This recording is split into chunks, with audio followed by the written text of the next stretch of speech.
নিজের হাতে মিস্ত্রিকে শাড়ি পরিয়ে দিল অর্জুন, অন্যদিকে রেগে গেল অর্জুনের ঠাম্মি। এমনটাই দেখতে পারবেন 37তম পর্বে। বিস্তারিত জানতে চ্যানেলটিকে সাবস্ক্রাইব করে না টেনে দেখতে থাকুন। এদিকে মিস্ত্রি শাড়ি পরে সকলের জন্য চা নিয়ে আসে। মিস্ত্রি মাথাটা নিচু করে অর্জুনের ঠাম্মির কাছে এসে বলে চা, আর তখনই ঠাম্মি ভীষণই রেগে যায়। রেগে তখন মিস্ত্রির হাত থেকে সমস্ত চায়ের গ্লাসগুলো ফেলে দেয়। এদিকে মিস্ত্রি তো কান্নায় ভেঙে পড়ে। মিস্ত্রি কি বলবে ভেবে পাচ্ছে না। তখনই ঠাম্মি বলে ওঠে, তুমি আমাদের অনুর জীবনটাকে শেষ করে দিয়েছো। যত তাড়াতাড়ি সম্ভব আমি তোমাকে এই বাড়ি থেকে বের করে দিয়ে আবারও সবকিছু নতুন করে শুরু করব।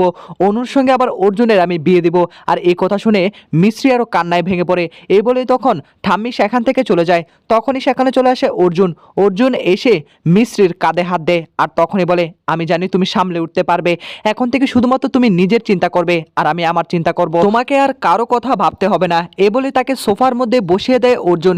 এদিকে বাড়িতে অনেকগুলো শাড়ি নিয়ে আসা হয়। শাড়ির দোকানদার এক এক করে শাড়ি দেখাতে শুরু করে।